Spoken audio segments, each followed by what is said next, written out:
Ada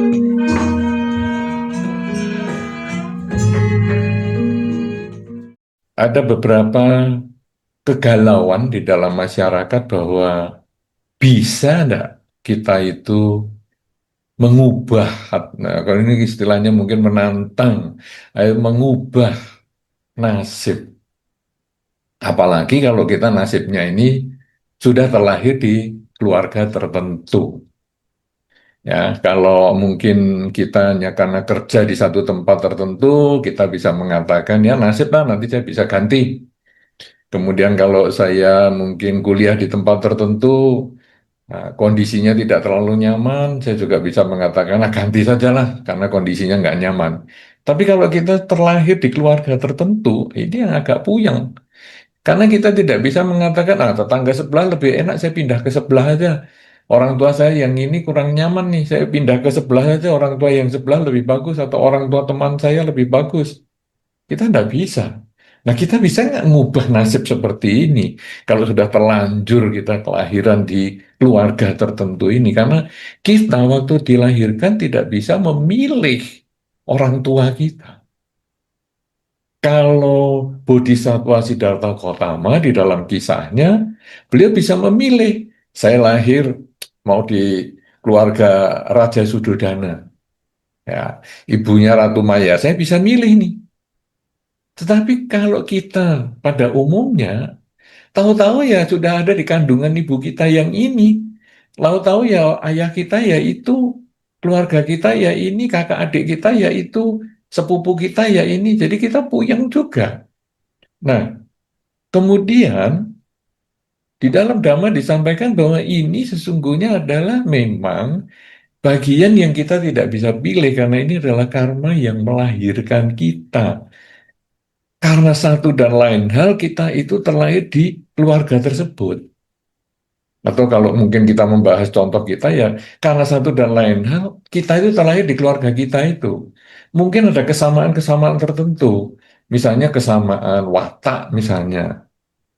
Jadi saya dari kehidupan yang sebelumnya memang pemarah sekali, maka saya bisa lahir di lingkungan yang memang keluarganya pemarah. Saya adalah orang yang di kehidupan sebelumnya itu penuh welas asih, kasih sayang, maka saya akhirnya lahir juga di keluarga yang penuh welas asih, kasih sayang, sehingga dari kecil saya juga dididik untuk menyayangi makhluk lain. Nah, itu apa? Karena karma lampaunya. Jadi kita memang sudah terlahir di lingkungan tersebut karena akibat karma. Dan lebih luar biasa lagi, karma bukan hanya sekedar melahirkan, kalau istilahnya tadi kita sebut, ini kita terlahir nggak bisa milih itu karena karma kita, kesamaan karma, lebih luar biasa lagi karma itu mendukung kelahiran kita. Jadi tadi kita sudah terlahir di orang tua tertentu, kakak adik tertentu, lingkungan tertentu, ini didukung lagi. Yang baik didukung tambah baik, yang buruk didukung juga untuk tambah tidak baik. Misalnya apa ini? Misalnya saya di kehidupan sebelumnya penuh welas asih cinta kasih tadi. Kemudian saya bisa lahir di lingkungan keluarga yang memang penuh welas asih dari kecil. Sehingga saya dari kecil itu dididik untuk menolong makhluk lain yang menderita, jangan membunuh. Jadi dari kecil sudah dikondisikan menjadi lebih baik, tambah baik.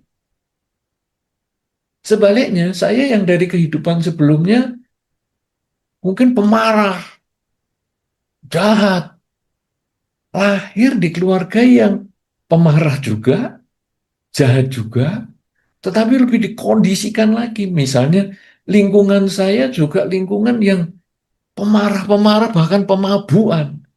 Sehingga kalau sudah mabuk, marah-marah, lebih parah daripada keluarga saya yang lain. Nah, jadi selain ada karma yang melahirkan, mengkondisikan kita lahir di keluarga tertentu, ada juga yang menambah. Yang baik ditambah, yang buruk juga ditambah. Karena itu ada orang mengatakan, wah orang itu enak sekali ya. Kayaknya lahir di dengan piring emas, sendok dan garpu emas. Waduh, sudah begitu ganteng lagi, cantik lagi. Wah, luar biasa. Nah, jadi dia lahir dengan sendok garpu yang emas itu, berarti dia lahir dalam kondisi keluarga yang kaya raya. Nggak bisa milih itu. Kemudian ganteng dan cantik ini berarti ada karma yang menambah lagi. Sudah ganteng, cantik, kaya raya. Sebaliknya yang itu kasihan ya. Lahir aja seperti nggak punya sendok, nggak punya piring. Jadi hidupnya itu menderita. Mungkin katakanlah secara ekonomi menderita.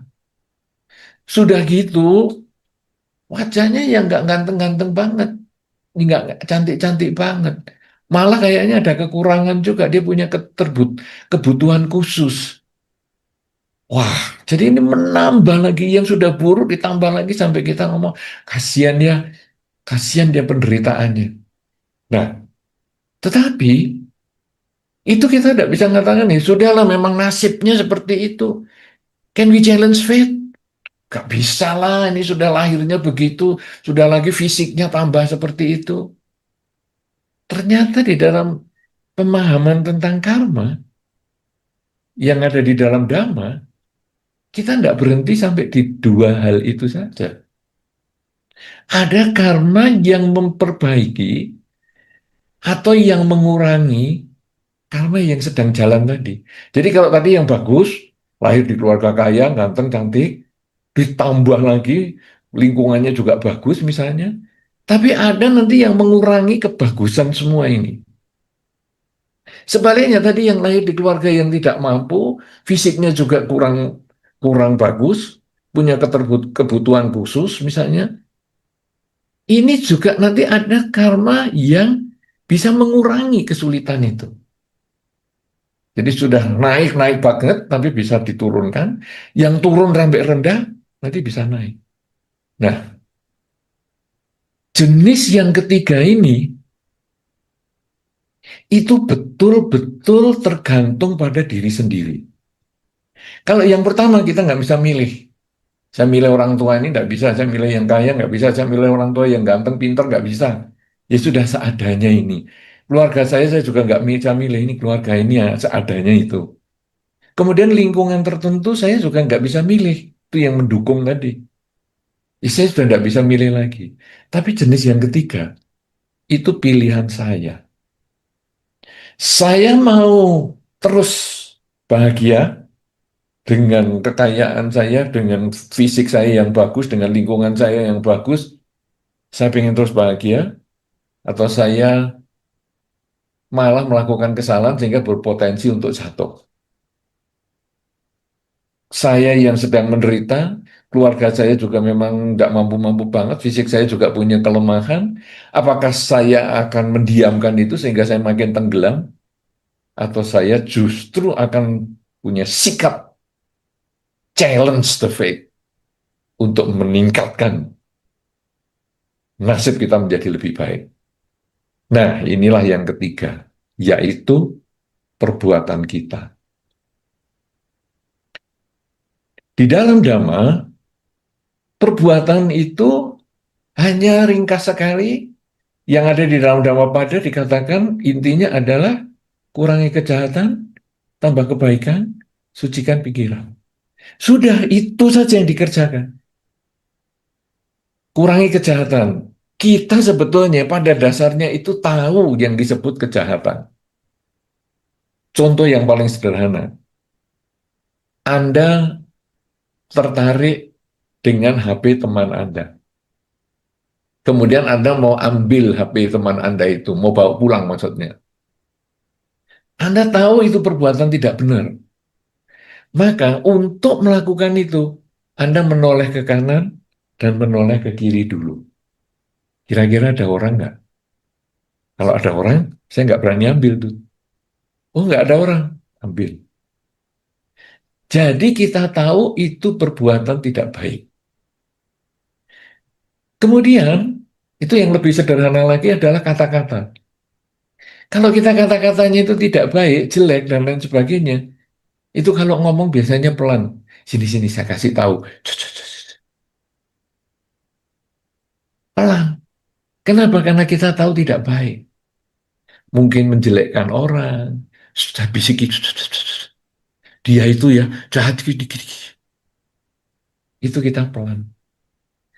Tapi kalau kita melakukan perbuatan baik, tidak perlu noleh kanan, noleh kiri, kita langsung berbuat baik. Misalnya kita di aula Buddhist Fellowship ini menemukan HP misalnya, yang ketinggalan di belakang misalnya, atau menemukan di toilet misalnya. Kemudian kita langsung bawa HP ini, langsung kita malah teriak, "Hei, HP-nya siapa nih? Ketinggalan tadi di toilet, atau ketinggalan itu di belakang. Ayo, nih HP-nya siapa?"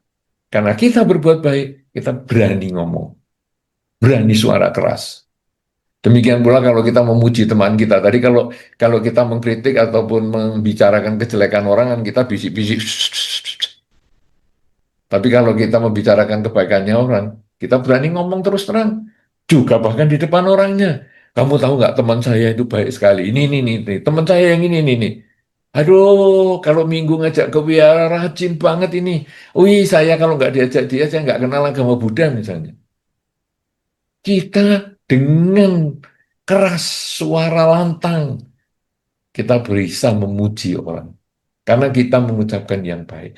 Jadi, dalam diri kita sebetulnya kita tahu itu perbuatan baik, maka kita bisa menyuarakan dengan keras dan melakukan dengan tanpa ragu.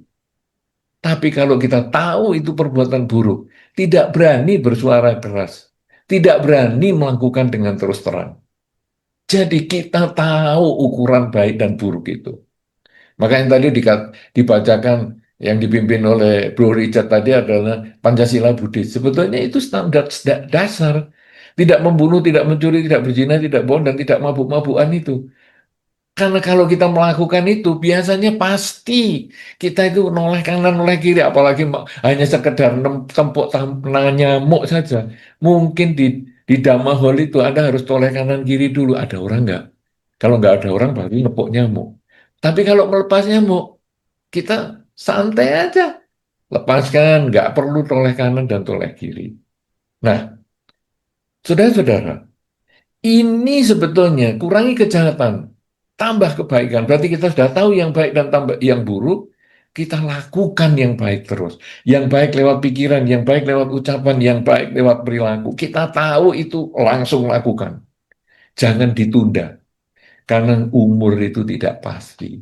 Hidup itu pasti. Saat ini kita hidup. Tapi apakah bisa sampai sore nanti hidup? Belum tentu. Di dalam Dhamma disampaikan, orang yang bisa melihat matahari pagi, belum tentu dia bisa melihat matahari tenggelam. Orang yang melihat matahari tenggelam hari ini, belum tentu besok bisa melihat matahari terbit. Karena hidup ini pasti, tapi hidup itu tidak pasti. Kematian itu yang pasti. Saat ini saya hidup, pasti hidup. Tapi sampai kapan saya hidup, saya nggak tahu. Jadi hidupnya sendiri tidak pasti. Kematian itu yang datang, itu pasti. Nah, jadi kita kurangi kejahatan. Jangan berbuat buruk lah. Nanti daripada kalau nanti sore saya mati kan saya nambahi karma buruk. Sudah, kita perbuat baik saja. Terus-terusan dengan pikiran, dengan ucapan, dan dengan perilaku. Sehingga kalau nanti sore mati atau besok pagi mati, saya sudah siap melakukan yang terbaik. Nah, kurangi kejahatan tambah kebaikan. Sucikan pikiran. Kita ngurangi kejahatan tambah kebaikan itu kalau hanya ucapan dan perilaku itu mudah. Karena asal kumpul dengan orang, Anda kumpul aja di Dhamma Hall ini. Maka omongan Anda yang jelek-jelek mungkin bisa berkurang karena Anda tahu itu omongan jelek. Anda omongan baik-baik, Anda bisa lakukan itu karena Anda tahu itu perbuatan baik. Perilaku juga gitu. Karena perilaku buruk, maka Anda ketika kumpul dengan teman, Anda tidak berani melakukan. Perilaku baik dengan teman, maka akhirnya Anda bisa lakukan dengan bebas, dengan terbuka. Jadi ucapan kita mudah mengendalikan supaya melakukan yang baik, mengucapkan yang baik. Perilaku kita bisa mengendalikan asal mau usaha untuk melakukan yang baik. Tapi pikiran ini susah. Kita bisa tersenyum walaupun pikiran mengatakan, betulnya kamu ini menjengkelkan, tapi sudahlah saya masih membutuhkan kamu bersenyum. Perilaku juga gitu, padahal kita melakukan kebaikan. Tapi kadang pikiran kita jelek. Ini kalau nggak ada orang, saya juga nggak mau bantu-bantu dia. Tapi ya sudahlah, banyak orang, kita bantu aja. Nah, jadi sebetulnya kita tahu itu perbuatan baik dan buruk di dalam pikiran, tapi bisa dilakukan yang berbeda. Nah, tadi kita kurangi kejahatan tambah kebaikan, ternyata yang ketiga ini adalah sucikan pikiran. Jadi, kita melakukan kebajikan itu dengan tulus. Jadi pikiran ini harus dengan pikiran yang baik dan hindari pikiran-pikiran buruk. Kita sadari kalau pikiran buruk itu muncul dan kita mengganti pikiran buruk itu dengan kalimat semoga semua makhluk berbahagia. Semoga semua makhluk bahagia. Semoga semua makhluk bahagia. Sering-sering kita mengucapkan itu sehingga pikiran buruk itu bisa kita usir dari diri kita. Dan kalau pikiran buruk ini bisa kita usir dari diri kita, sampai akhirnya kita ditanya, kapan ya kamu terakhir punya pikiran buruk? Kapan ya? Saya lupa ya.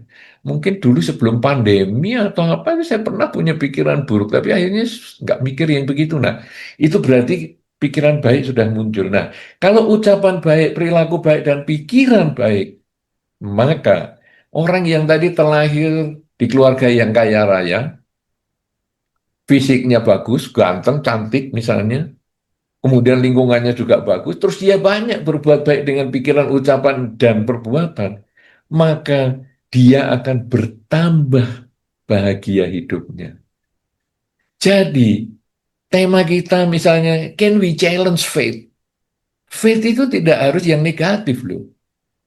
Kalau sekarang challenge faith-nya tapi faith yang baik ini masa kita mau challenge supaya jadi buruk? Kan tidak. Faith itu bisa berarti juga yang positif. Nah, jadi kalau gitu kita justru yang nasib yang baik ini harus kita tingkatkan supaya menjadi lebih baik. Nah, kalau nasib buruk, can we challenge fate? Betul. Jadi akhirnya sekarang gimana ini kita memperbaiki yang buruk tadi? Karena kita sudah lahir di keluarga yang memang kurang mampu, fisik saya juga lemah, kemudian lingkungan saya juga tidak baik. Tetap kita harus berbuat baik dengan pikiran kita, dengan ucapan kita, dengan perilaku kita. Sehingga ketika kita terus menambah karma baik dan mengurangi kejahatan, maka itu nanti seperti di dalam damai yang disampaikan bahwa kalau kita punya segelas air yang kemudian terisi sesendok garam, maka kurangi kejahatan, jangan menambah garam yang baru. Tambah kebaikan, tambahlah air. Jadi kalau garam yang sesendok ini tidak ditambah lagi, air yang segelas ini ditambah terus, kebajikannya ditambah terus, ditambah terus, ditambah terus, sampai menjadi 3 gelas, sampai menjadi satu satu tempayan yang besar, maka garam yang sesendok ini menjadi tidak terasa. Karena perbandingannya yang terlalu besar antara jumlah garam dengan jumlah airnya. Kalau sudah begitu, walaupun ada karma buruk yang kita miliki, mungkin kita terlahir di lingkungan yang tidak baik dan fisik yang tidak baik, tetapi karena karma baik kita ini terus bertambah, terus kita tambah setiap saat, kurangi kejahatan, tambah kebaikan, dan sucikan pikiran, terus itu kita lakukan. Kita menambah air, menambah air, menambah air, maka hidup kita bisa berubah. Ada saja nanti rezeki yang tadi semuanya sudah nambah turun turun turun, tapi karena kita berbuat baik ini mengubah nasib kita, bisa bertolak belakang dari awal.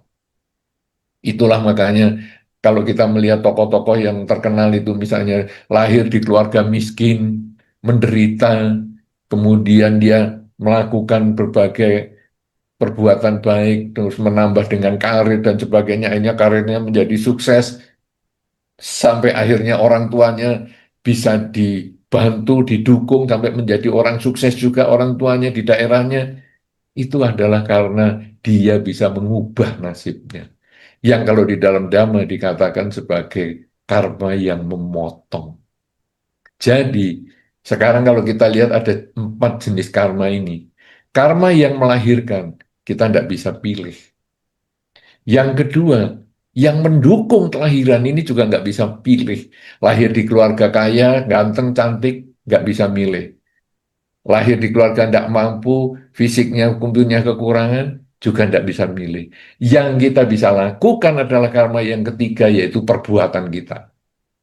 Dengan kurangi kejahatan, tambah kebaikan, dan sucikan pikiran. Pada saat kita melakukan itu, maka yang tadi lahir di keluarga yang kaya dan fisik yang bagus, dia akan tambah hidupnya bahagia. Sebaliknya, yang lahir di keluarga tidak mampu, kemudian fisiknya lemah, tapi dia yang banyak berbuat baik, maka dia bisa mengubah nasibnya, berubah total. Inilah yang disebut dengan karma yang memotong. Nah, kalau sekarang yang orang lahir di keluarga yang kaya, kemudian fisiknya bagus, tetapi dia mengurangi perbuatan baiknya, menambah kejahatannya, dan mengacaukan pikirannya dengan mabuk-mabukan narkoba dan sebagainya, maka dia bisa memotong karmanya juga bertentangan dengan lahir yang awal tadi, yaitu mungkin dia jadi mati dengan sakit-sakitan karena ketagihan narkoba misalnya, atau ketika dia sedang mabuk mengendarai kendaraan, kecelakaan sampai lumpuh misalnya, sehingga kekayaan dan kegantengan atau kecantikannya ini menjadi tak berarti lagi. Ini semua bisa berubah kalau perilakunya tidak melakukan kurangi kejahatan, tambah kebaikan, dan sucikan pikiran. Dengan cara ini maka sebetulnya nasib bisa kita ubah. Tapi kalau kita hanya diem-diem saja, ya kita akan jalani nasib yang tadi hidupnya sukses, ya sudah dari orang tua, kemudian didukung, terus ya enggak banyak melakukan apa-apa, ya dia jalannya normal-normal saja. Tapi kalau dia menambah kebajikan lagi, mengurangi kejahatan, menyucikan pikiran, dia akan meningkatkan kualitas kebahagiaan yang sudah dia dapatkan. Nah, yang ini juga gitu. Ah, ya sudahlah, aku lahir di keluarga tidak mampu, ya memang tidak bisa apa-apa, apalagi fisikku yang memang lemah gini. Sudahlah, biasa-biasa aja saya jalani, masih hidup gini ya sudah lumayan lah. Ya akhirnya dia tidak bisa memotong karmanya, ya dia jalani aja. Tidak sesuai dengan tema kita, challenge the fate ini. Kita harus berjuang. Karma itu adalah niat. Berarti karma itu adalah perjuangan, adalah usaha, adalah tindakan. Bukan cuma terima. Itu hanya buah. Ya, menerima buah karma. Tapi kita harus memperjuangkan supaya kebahagiaan itu bisa kita dapatkan. Nah, saudara-saudara, ini kita berbicara tentang karma. Tetapi sebetulnya, kalau tadi challenge fate ini kan kelihatannya seperti tentang hal yang negatif. Negatif dan positif itu sebetulnya adalah tergantung pada pikiran kita.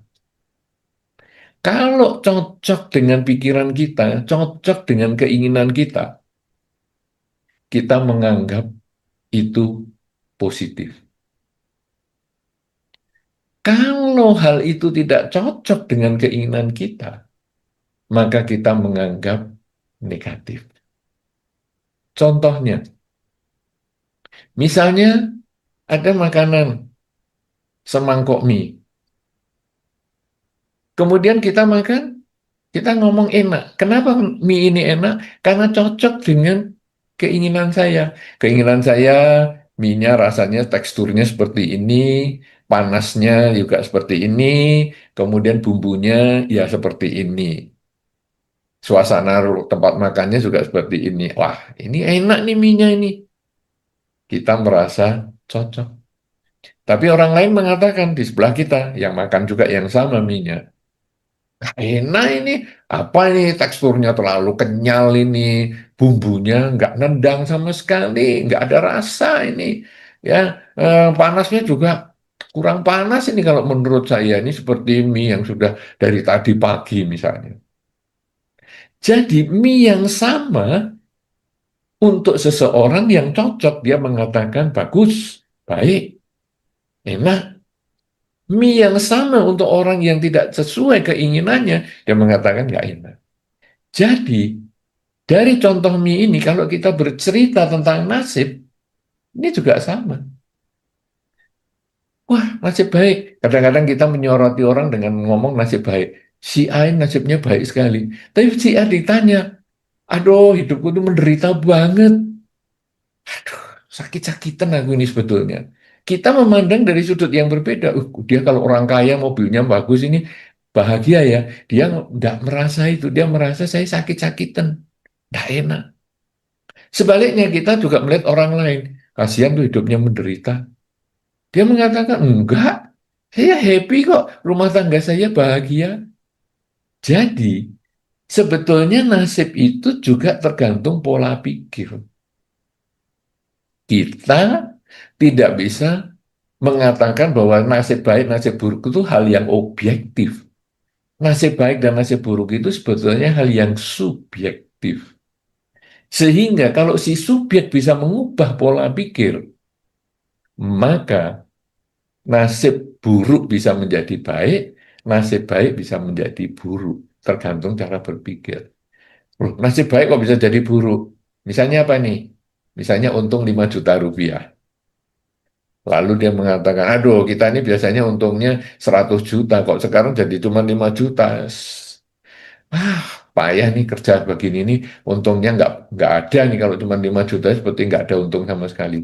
Keuntungan 5 juta bisa menjadi tidak untung, bisa menjadi tidak baik. Karena cara berpikir, biasanya saya 100 juta, sekarang tinggal 5 juta. Lebih baik nggak untung lah. Sebaliknya ada orang yang rugi 5 juta. Kemudian dia mengatakan, eh untung ya, rugi kita cuma 5 juta nih. Daripada kemarin saya bayangkan rugi saya ini kita ini ruginya bisa 10 juta. Ternyata cuma 5 juta ya. Untung lah masih ruginya 5 juta. Rugi 5 juta itu katanya untung. Tadi yang untung 5 juta katanya rugi. Ini kan sesuatu yang jelas itu karena cara berpikir. Nah, dengan kita memperbaiki pola pikir, kita bisa membuat hidup ini penuh kebahagiaan. Dengan kata untung itu saja tadi sederhana aja. Untung ya, ruginya cuma 5 juta, nggak 10 juta. Itu membuat kita sudah cara berpikirnya menjadi lebih bagus. Sehingga kita tidak gampang menyerah. Kita lebih gampang bersyukur pada yang kita miliki dan tidak menyesali yang hilang. Yang hilang 5 juta.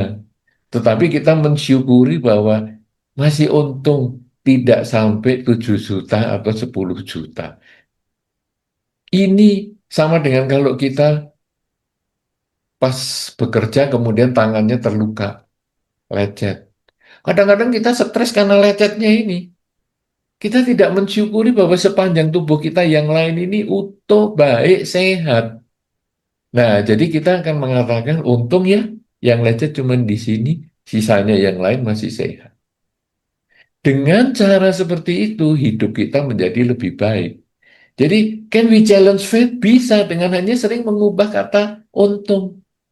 Dengan sering mengucapkan kata untung ini membuat nasib kita juga bisa berubah menjadi selalu baik.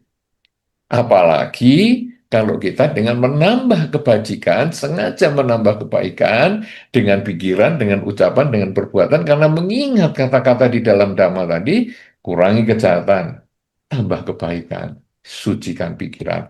Maka kalau karma baik itu seperti air yang tadi saya sampaikan, karma buruk itu seperti garam, kita tadi disarankan untuk misalnya jangan menambah garam. Ya, jangan tambah.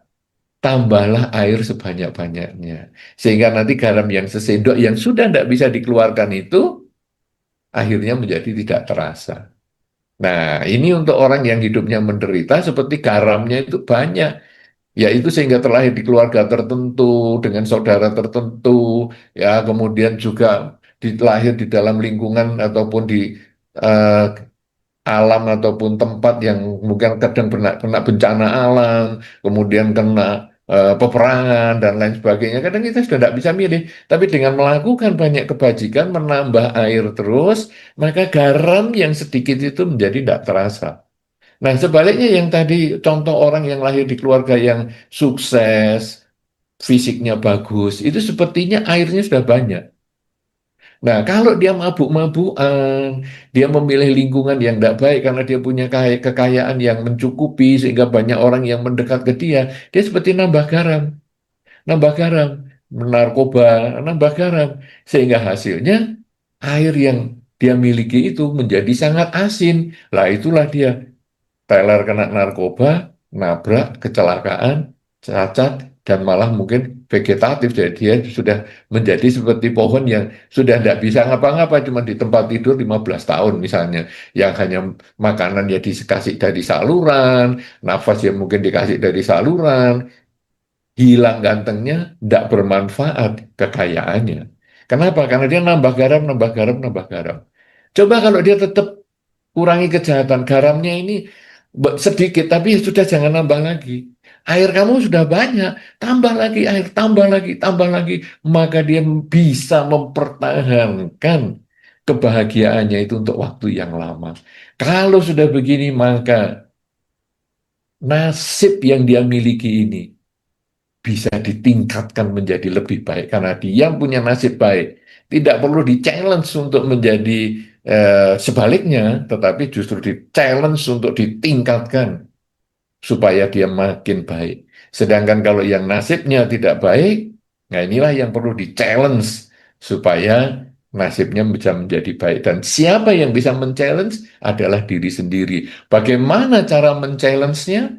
Bagaimana cara mengubahnya? Menantang nasib ini adalah dengan satu prinsip saja, mengurangi kejahatan, menambah kebaikan, dan menyucikan pikiran. Karena pada dasarnya kita tahu hal yang buruk dan kita tahu hal yang baik. Karena kalau kita mau melakukan, pasti kalau yang buruk terutama kita selalu mencari aman supaya nama baik kita tidak tercemar dengan menengok kanan dan kiri. Kalau sudah tahu ukurannya seperti itu, apalagi sudah dijelaskan tadi di dalam pembacaan sila, tidak membunuh, mencuri, berzina, bohong, dan mabuk-mabukan, maka itu dilakukan di dalam kehidupan sehari-hari, maka apapun nasib hidup kita pada saat ini, kalau yang baik akan bertambah baik, sedangkan kalau yang buruk akan berubah pada waktunya menjadi lebih baik.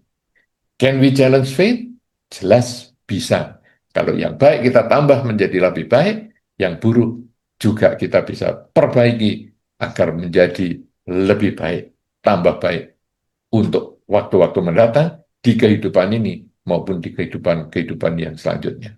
Saya kira ini yang bisa saya sampaikan sebagai pengantar tema kita yang sangat bagus ini. Mudah-mudahan nanti di dalam diskusi kita bisa melakukan pendalaman sehingga tema kita ini bisa menambah semangat kita untuk menambah kebajikan, mengurangi kejahatan, dan menyucikan pikiran, yaitu menjaga kesadaran setiap saat, ya selalu mengucap dalam batin saat ini sedang apa, ataupun semoga semua makhluk bahagia, sehingga hasilnya kita nanti pun akan memperoleh kebahagiaan. Saya kira demikian, saya kembalikan kepada Saudara Willy. Terima kasih. Ya, terima kasih Bante atas uraian damanya. Sangat menarik karena tadi saya sempat tidak berpikir kalau sudah baik, kita tingkatkan lebih baik lagi. Karena kayak kita lebih mikir kalau lagi buruk, kita ubah menjadi baik. Kalau sudah baik, ya sudah di situ aja mungkin. Ya, ternyata ini suatu sudut pandang yang menarik.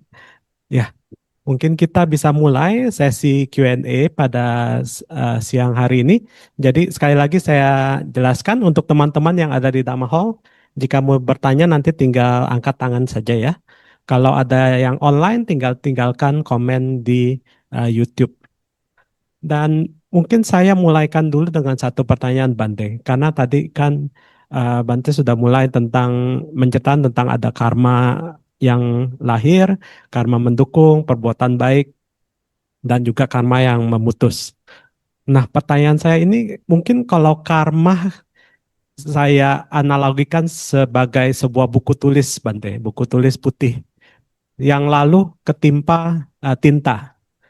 Jadi buku tulis putih itu ketimpa tinta, kan biasa tinta itu nembus ya Bante. Nah itu anggapnya mungkin karma buruk, terus nembus beberapa lembar. Pertanyaan saya Bante, kalau pakai analogi ini, kapan kita harus mulai melakukan perbuatan baik Karena kan kita sekarang banyak kan mikirnya kita mau usaha yang sedikit tapi hasilnya maksimal. Jadi bisa gak Bante kita skip to the good part gitu Bante. Jadi langsung di skip aja berapa lembar langsung mulai ke lembaran baru. Ataukah harus kita mulai sedikit demi sedikit? Bagaimana menurut pendapat Bante? Ya, ini pertanyaan yang menarik ya. Jadi, karma ini seperti buku, buku bersih, kemudian ketetesan tinta. Cuman kan tidak dibahas juga, tintanya ini berapa halaman ya yang kena. Kalau tintanya itu cuma halaman pertama dan sedikit ya, kita nggak usah pusing itu. Lakukan lagi yang belakang-belakangnya kita langsung tulisi semua. Tapi kalau itu hampir satu buku, maka kalau tadi kurangi kejahatan tambah kebaikan, tintanya jangan ditambah lagi. Kita jangan mengkondisikan tinta menetes lagi di buku kita ini. Karena kalau sekarang di situ ada katakanlah tetesan tinta. Kemudian kita merasa, ih, buku saya kok ketetesan, kecipratan tinta ini. Atau mungkin minyak lah ya, karena tinta sekarang sudah jarang dipakai. Tapi misalnya minyak, aduh ketetesan minyak. Ya kita jauhkan. Yang sudah kena minyak, ya sudah. Itu tadi yang dikatakan bahwa kalau sesendok garam ini sudah nempel ataupun sudah ada di dalam larutan itu sudah jangan diurus. Kita nambahin airnya saja karena kita mau mengeluarkan garamnya ini juga nggak bisa. Ataupun kalau bisa masih pakai proses laboratorium yang rumit sekali. Dan ini cocok dengan apa yang Anda sampaikan tadi. Usaha dikit hasilnya maksimal. Nah, jadi sekarang tintanya di buku itu misalnya. Anda bisa menggunakan proses kimia tertentu, ya, kemudian diasap tertentu, kemudian dikeringkan tertentu, tintanya bisa hilang. Tetapi itu usaha yang keras, usaha yang ribet, hasilnya buang waktu. Nah, jadi gimana sekarang?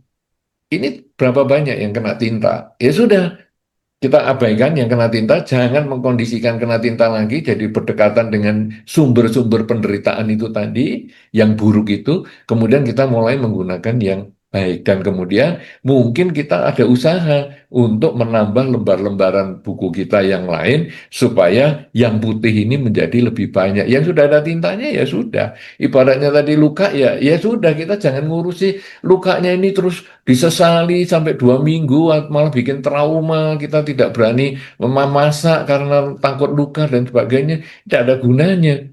Sudah kita mensyukuri bahwa kita masih punya tubuh yang utuh, kemudian ini ya dibalut secukupnya, dan kemudian hindari penyebab itu supaya di masa depan tidak terulang lagi. Jadi menjadikan pengalaman kita sebagai evaluasi untuk tidak diulang yang buruk dan ditingkatkan untuk yang baik.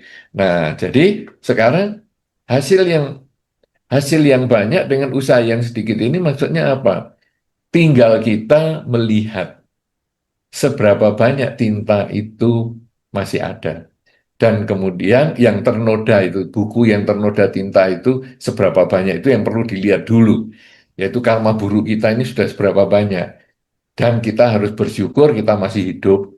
Bersyukur kita masih punya kesempatan untuk berbuat baik dengan pikiran, ucapan, dan perilaku. Walaupun mungkin saya terlahir di keluarga tertentu yang kurang bahagia, walaupun saya punya kekurangan fisik, walaupun saya punya lingkungan yang kurang baik, tapi saya harus tetap punya pikiran baik, ucapan baik, dan perbuatan baik karena saya bisa untuk mengurangi ketamaan, kebencian, kegelapan batin, dan lain sebagainya. Kita kemudian terus berusaha berbuat baik, maka buku kita ini, walaupun mungkin lembarannya tinggal sedikit, tapi yang kita tulisi bisa banyak karena kita membuat tulisan yang lebih rapi, kita tidak perlu mikirkan tadi lembaran-lembaran awal yang kena tinta itu, atau mungkin mungkin di satu lembar ini di tengah ini ada tintanya, ya kita tulis dengan pelan-pelan semuanya yang di lembar-lembar yang tidak ada tintanya, sehingga di tengah kita memetik karma buruk tintanya tadi, kita masih tetap melakukan yang baik. Jangan malah, ya ini tintanya kok kena di tengah ya, sudahlah sekalian yang lain dikasih tinta. Itu artinya bahwa hidupku kok buruk ya, kebaikanku kok cuma sedikit, karma baikku kok sedikit. Ya sudahlah aku berbuat jahat dan jalan, terus menambah kejahatan, terus melanggar sila saja, biar seluruh lembar ini buruk semua, kena tinta semua. Enggak. Walaupun tintanya sebesar apapun juga di halaman kita. Kita menulisnya pelan-pelan sehingga di tengah penderitaan kita, kita masih punya kesempatan berbuat baik. Karena kebajikan itulah yang akan mengubah nasib kita. Begitu apakah Saudara Willy sudah bisa memahami? Sudah Bante. Baik, terima kasih Bante. Ya, mungkin saya coba lihat di Damaho ada yang mau bertanya? Belum? Kalau belum, saya lanjutkan dari pertanyaan yang kami terima dari YouTube, Bante. Saya bacakan pertanyaannya. Nama saya Nyana Susilayani. Mohon izin bertanya, dalam konsep hipnoterapi dipercayai adanya warisan karma leluhur. Bagaimana pendapat Buddhis mengenai hal ini? Ada umat Buddha yang ikut retret tempat tertentu. Di sana sewaktu interview ditanya terus apakah dapat mimita. Dia hanya jawab, gak ada. Karena ini, dia merasa dirinya takdir, gak bisa meditasi. Akhirnya depresi dan bilang, ya sudah, saya sudah fate-nya, takdirnya gak bisa meditasi. Bagaimanakah menghilangkan kesedihan orang yang demikian? Orangnya itu sampai stres, sampai tidak mau meditasi, dan hanya mau berdana. Mohon nasihat bimbingan Bante mengenai hal ini. Oh, Baik. dua pertanyaan yang berbeda, Bante. Tadi yang warisan leluhur itu kan ya tentang ini kan, tentang kesulitan untuk meditasi ini toh. Itu pertama dalam konsep hipnoterapi, Bante. Betul. Tapi Ya, kan tentang kesulitan dalam meditasi ini toh sebetulnya. sepertinya dua pertanyaan berbeda, tapi agak sambung, Bante. Oke, ya Adil. saya coba. Ya, yang pertama itu hipnoterapi, eh, adanya warisan karma leluhur. Yang kedua itu tentang tidak bisa meditasi. Jadi dia percaya kayaknya sudah takdirnya dia tidak bisa meditasi. Jadi latihannya berdana saja. Karena kalau saya mendengarkan pertanyaan ini, sepertinya warisan leluhur ini contohnya yang nggak bisa meditasi ini. Iya, Sepertinya itu karena dia tidak memberikan contoh warisan karma leluhur ini. iya, kemungkinan begitu, Bante. Ya, jadi sepertinya begitu. Nah, jadi mungkin orang ini hipnoterapis sehingga dia melihat kesulitannya adalah sebagai warisan leluhur, karma leluhur. Karena di dalam Buddhis sebetulnya pandangan tentang warisan karma leluhur ini tidak ada. Jadi adanya ya seperti tadi, misalnya yang melahirkan, kemudian yang mendukung, yang mengurangi dan memotong itu salah satu bentuk karma. Ya, kemudian masih ada beberapa yang lain, tetapi yang warisan leluhur ini tidak ada. Nah, kalau seandainya ini dicontohkan dengan kesulitan di dalam meditasi, ya, karena dia kemudian dia mengatakan, "Mas, sudahlah ini takdir saya." Nah, takdir ini saya membacanya itu sebagai warisan dari leluhur, berarti dia menganggap ini adalah karma lampau saya. Nah, karma warisan leluhur ini atau warisan karma leluhur ini berarti seperti karma lampaunya itu malah masuk akal. Jadi itu karma lampau. Jadi bukan leluhur artinya warisan kakek karma kakek saya. Tidak seperti itu.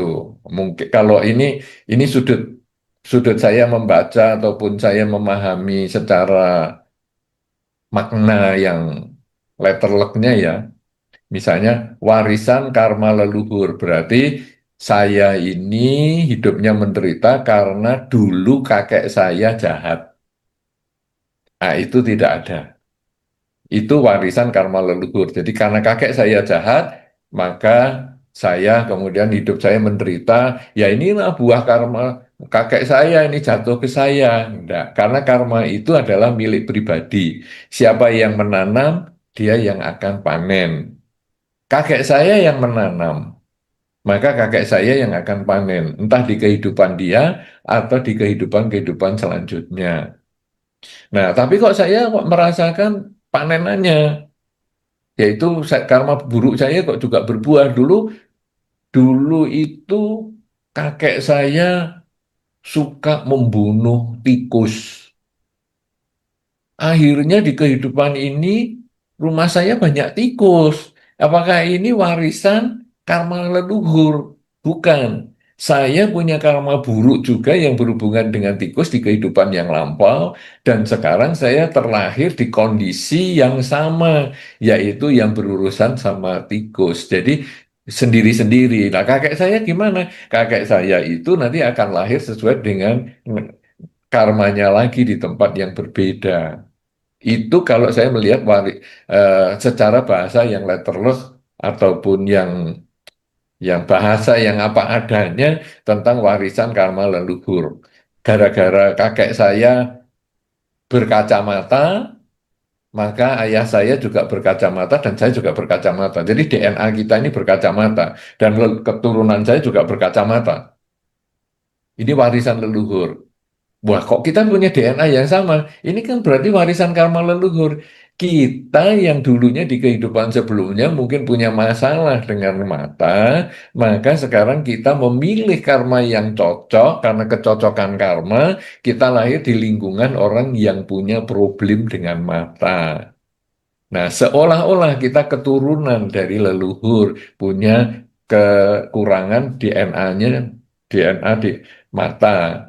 Tapi ternyata sebetulnya kalau menurut karma dia tidak.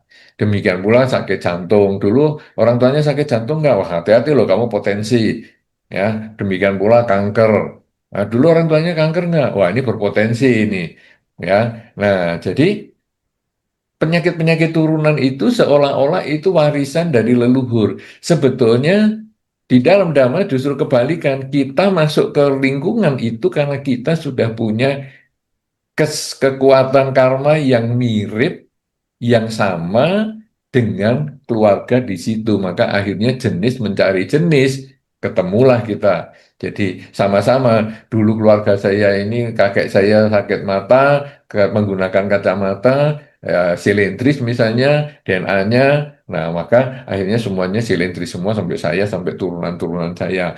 Dulu orang tua saya itu kena diabetes, ya DNA-nya, kemudian saya juga dan turunan saya ya diabetes yang versi satu misalnya, golongan satu yang memang karena turunan itu adalah karena kita berkumpul di sana karena mempunyai kesamaan karma. Ibaratnya Anda berkumpul di Dhamma Hall ini ya karena kesamaan, ada beberapa kesamaan, yaitu sesama manusia, sesama umat Buddha, tetapi nanti setelah acara ini selesai, Anda tidak akan kumpul lagi karena Anda pulang ke rumah masing-masing. Tadi sebelum datang juga Anda berangkat dari rumah yang berbeda-beda, dengan jalan yang berbeda-beda, dengan sarana transportasi yang berbeda-beda, kemudian kumpul di satu tempat yang Dhamma Hall di Buddhist Fellowship ini. Kemudian nanti selesai acara, kita akan pulang semua masing-masing ke rumahnya sendiri. Jadi ini hanya kesamaan karma. Anda di Buddhist Fellowship ini, di Dhamma Hall-nya, itu hanya kesamaan karma. Itulah yang kemudian jadi lahir di keluarga tertentu. Itu menurut pandangan di Buddhis ya. Nah, kalau sekarang kemudian dalam meditasi misalnya, ada orang mengatakan, waduh sulit ya saya meditasi. Apakah ini juga warisan leluhur? Artinya leluhur ini sekarang dari karma saya di kehidupan sebelumnya, saya tidak meditasi? Mungkin. Mungkin di kehidupan sebelumnya ini saya belum pernah meditasi. Maka di kehidupan ini sangat sulit sekali. Tapi tidak apa-apa. Karena di kehidupan ini saya menabung supaya di kehidupan selanjutnya saya masih punya kesempatan berlatih meditasi lagi, melanjutkan lagi. Nah, kalau orang ini kemudian, sudahlah, tidak ada bahasa sederhananya, tidak ada mianya lah saya menjadi meditasi, sudah tidak ada nasibnya saya menjadi orang yang bisa meditasi, sudahlah saya banyak berdana sajalah. Dia keliru. Itu ibaratnya seperti orang sekolah. Kamu ini 2 tambah 5 saja kok nggak bisa-bisa sih. 2 tambah 5 masa nggak bisa? Dari kemarin belajar 2 tambah 5 nggak bisa. Iya, saya memang bodoh. Sudahlah, saya nggak usah sekolah. Loh ya, kalau sudah nggak sekolah ya malah tambah bodoh dong. Justru sekolah itu supaya pinter. Supaya nanti 2 tambah 5 itu langsung tahu jawabnya. Demikian pula dalam meditasi. Ketika kita nggak bisa meditasi, ya justru kita latihan. Di kehidupan ini kita nabung. Sebaliknya ada orang yang meditasi sebentar, dia dulunya bukan Buddhis, kemudian dia latihan sebentar, setengah jam pertama dia latihan, nggak pernah meditasi, loh kok langsung bisa? Wah enak sekali ya. Nah, dia tabungannya sudah banyak. Di kehidupan-kehidupan sebelumnya dia sudah deposit demikian banyak, sehingga di kehidupan ini dia tinggal pencet keluar semua tabungannya. Oh, dia langsung bisa meditasi dengan baik. Ingat, Pangeran Siddhartha bermeditasi mencapai kesucian itu karena tabungannya sudah banyak yang disebut dengan paramita itu. Bawana paramitanya kan sempurna. Nah, kita mungkin baru mulai sekarang. Sehingga hasilnya kita ini masih harus nabung lagi, nabung lagi, nabung lagi untuk beberapa kehidupan mendatang. Nah, jadi bagaimana nih menghilangkan kesedihan? Kita harus punya kata untung. Jadi untung masih di kehidupan ini sebagai manusia, kita mengenal dhamma dan berlatih meditasi. Jangan sia-siakan. Gunakan waktu ketika hidup tidak pasti, kematian itu pasti, untuk berlatih meditasi semaksimal mungkin. Tapi aku nggak bisa itu belajar. Saya sudah belajar 15 tahun, baru 15 tahun, belum 17 tahun. Siapa tahu nanti tahun yang ketiga setelah hari ini bisa. Jadi kita terus latihan, latihan, latihan. Nah, nanti akhirnya bisa lah. Teman saya itu kok bisa? Ya karena dia sudah nabung dari kehidupan sebelumnya. Anak saya kok juga bisa baru bayi? Ya karena dia sudah nabung di kehidupan sebelumnya. Kamu baru mulai nyicil. Nabung sekarang. Kamu jangan iri sama orang yang punya account misalnya, loh kok dia punya 15 juta, aku kok masukkan setiap hari 100 ribu, 100 ribu, kok baru dapatnya 5 juta. Ya karena tabungan kita baru mulai, dia sudah nabung lebih awal. Ya kita terus jangan, sudahlah kalau gitu aku nggak usah nabung, percuma, cuman dapat 5 juta misalnya, tiap hari 100 ribu, ya selamanya nggak akan nambah. Nah dia kok enak? Ya karena dia selalu menabung. Ya jadi prinsipnya seperti itu, sehingga jangan kita kemudian mengatakan ya memang kamu nggak bisa, tapi justru nggak bisa nggak apa-apa. Kita coba lagi, coba lagi. Thomas Alva Edison itu loh, perlu 3.000 bahan material untuk membuat lampu pijar.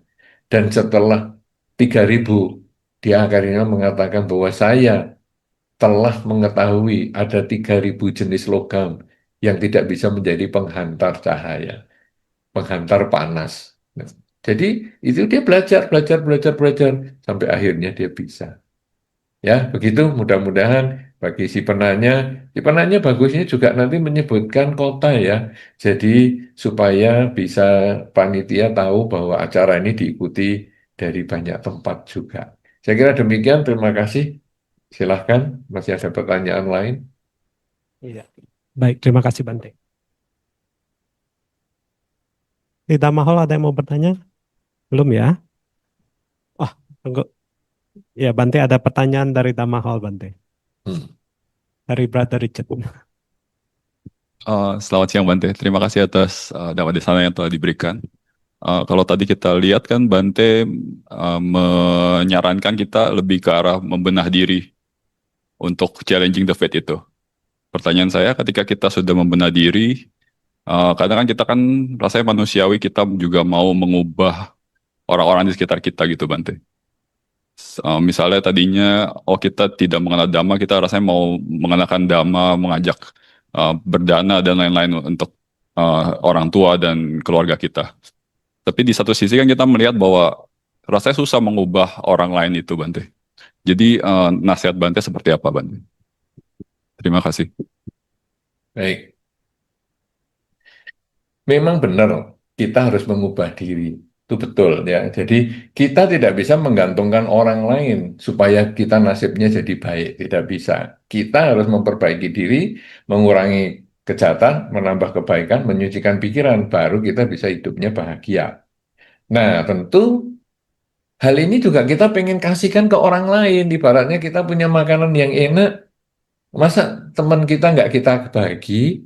Masa keluarga kita nggak kita bagi, kan namanya makanan enak. Itu makanan aja kita begitu kan. Apalagi sesuatu yang lebih bersifat mental ya, jadi spiritual. Sehingga sayang banget nih kalau nggak dibagikan pengetahuan ini. Nah, Anda bagikan. Tapi sulit ya mengenalkan, memang sulit. Itu seperti gelas yang kalau tertutup. Kadang-kadang sulit sekali mau diisi air, padahal gelasnya kosong ya. Tertutupnya diisi air, bahkan diletakkan di bawah air terjun aja, nggak ada airnya di dalam sini. Tapi begitu dia mau buka, keluar kesempatan untuk mendapatkan air. Nah, jadi sekarang bagaimana ini? Karena kita memang sulit untuk mengenalkan kepada orang lain. Kita hanya mengkondisikan aja. Seperti misalnya acara ini di live streaming kan di YouTube misalnya. Kenapa? Karena ada kemungkinan pada saat ini orang-orang ada yang sibuk sehingga dia tidak bisa datang ke Buddhist Fellowship. Itu bisa. Jadi dia ikutnya di rumah. Nah, kemudian ada juga yang hari ini dia ada kesibukan sehingga tidak bisa berada di tempat ataupun dia mengikuti secara live streaming. Itu juga ada karena kebetulan ada kesibukan yang lain. Tetapi dia nanti bisa mendengarkan rekamannya di kesempatan lain. Nanti malam mungkin dia santai sudah di rumah, dia putar hari ini. Nah, jadi kita mengkondisikan. Kalau semua harus harus offline, akhirnya kalau dia hilang kesempatan, dia tidak datang, dia sudah tidak punya kesempatan belajar lagi. Makanya sekarang saya selalu maunya online itu supaya apa? Supaya ada dokumentasinya. Dengan ada dokumentasinya, maka nggak tahu kapan itu akhirnya dia bisa membuka sendiri dan dia bisa mendengar tergantung misalnya eh, dia nyarinya gimana nih keywordsnya. Misalnya fate, nasib. Jadi ini kok saya nasibnya jelek sekali ya. Gimana nih? Apa ya? Ada ceramah-ceramah tentang nasib nggak ya? Nasib, fate. Keluar ceramah ini. Nah, didengarkan. Oh, waktu hari ini dia tidak dengar, nggak minat. Besok dia nggak minat, tahun depan mungkin minat, atau 3 tahun lagi baru minat, atau 10 tahun lagi baru minat. Tetapi karena dia terdokumentasikan dengan baik di YouTube misalnya, secara online, maka dia bisa akses setiap saat. Jadi, keluarga Anda, teman Anda tetap harus berbagi kepada mereka tentang kebajikan ini, cara-cara berbuat baik ini. Kenapa? Karena kita adalah kalyana mita, teman yang baik. Teman yang baik itu apa? Teman yang baik itu mampu atau berusaha mencegah temannya itu melakukan kejahatan. Berusaha mendorong temannya itu untuk berbuat baik. Nah, jadi seperti ini memberikan pengertian dhamma kepada lingkungan kita, itu sebetulnya mendorong keluarga kita, teman kita, lingkungan kita untuk berbuat baik.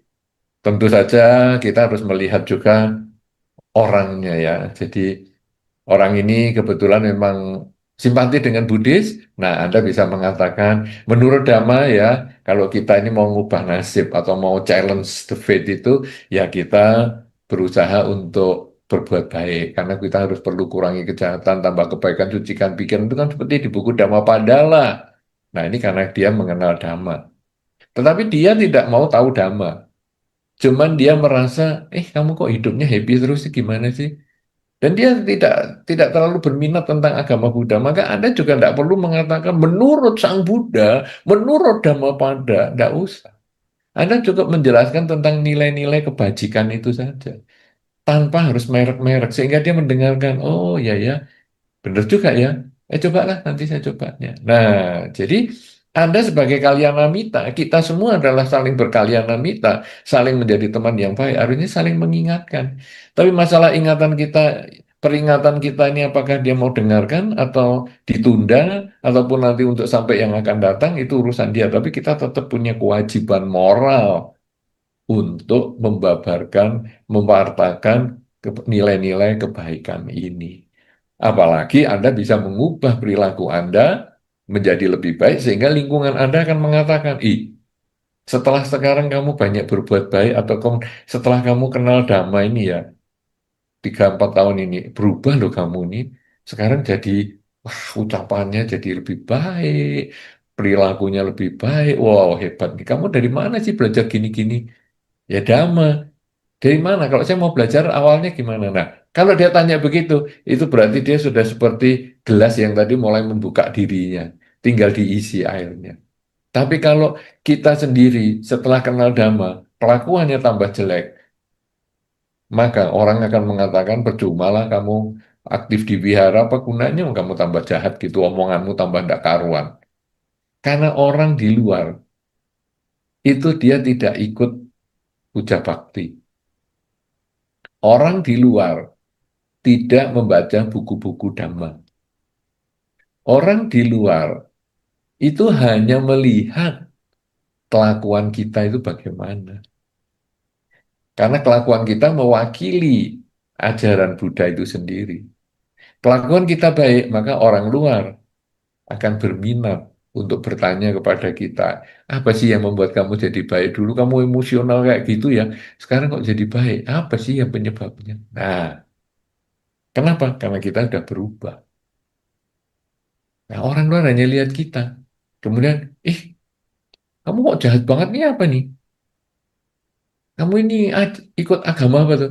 Kita bisa malu loh kalau kita dari awalnya sudah dikatakan, kamu kok kelakuannya kayak gitu sih, jahat banget. Kamu agamanya apa? Kita malu pasti. Karena kita tadi tahu kan, kalau mau berbuat jahat, kita mesti noleh kanan kiri dulu. Takut orang lain tahu. Wah, sini kok kejahatan kok jadi dikaitkan sama agama. Kita langsung ngomong, jangan kaitkan agama. Ini berbuat jahat itu ya urusan saya pribadi. Tapi orang melihat kita ini mewakili agama tertentu. Sebaliknya, kalau sekarang orang melihat, kamu jadi baik nih, gimana? 3 tahun yang lalu kamu nggak sebaik ini loh. Oh, soalnya setelah saya ikut agama Buddha itu saya berusaha lebih baik lagi. Oh, agama Buddha. Nah, mereka nggak belajar, mereka nggak ngikut, mereka nggak nonton YouTube dan lain sebagainya, tapi mereka melihat kita ini sebagai wakil agama Buddha. Jadi begitu kita dengan bangga mengatakan, karena ini kan kebajikan ya, beda sama tadi yang kejahatan, kita malu ngomong agama Buddha. Saya cuma simpatisan aja, saya bukan Buddhis misalnya. Saya hanya setahun bisa cuma sekali kok ke wihara, malu. Tapi kalau yang tentang kebajikan, kok kamu bisa berubah jadi baik? Ajaran apa? Oh, aku agama Buddha, makanya aku diajari yang baik. Jadi kita bangga, karena ini kebajikan. Nah, makanya walaupun sulit mengubah orang, mungkin kita tidak bisa mengubah si A. Tapi karena kita sering ngomong, mungkin teman-teman di sekitar si A itu yang akan mengingatkan, kamu ingat nggak dulu dia itu ngomong begini-gini. Oh ya ya, benar juga tuh, benar juga bahwa kalau ngubah nasib tuh mestinya gini. Akhirnya dia juga pelan-pelan dia bisa berubah. Karena bagi kita umat Buddha, jumlah umat itu bukan yang harus kita urus. Ada umat pindah, umat masuk, pindah masuk Buddhis atau keluar dari umat Buddha, kita nggak mau terlalu pusing itu. Tapi bagaimana kita bisa menjadi orang yang baik? Apakah dia umat Buddha atau bukan? Yang penting dia bisa berbuat baik dengan pikiran, dengan ucapan, dan perilaku. Nah, kalau kita bisa memberikan informasi tentang kebajikan lewat pikiran, ucapan, dan perilaku, tanpa harus membuat dia beragama Buddha misalnya, tidak problem. Dan itu sangat membuat dia juga nyaman. Saya walaupun bukan Buddhis, tapi saya kenal ini enak loh, saya bisa belajar dan saya tidak harus jadi umat Buddha. Karena kan di dalam Dhamma sudah berkali-kali disampaikan, belajar agama Buddha, belajar Buddha Dhamma, tidak harus menjadi umat Buddha. Nah, tapi kita kan mengajarkan kebajikan dengan contoh perilaku kita dulu.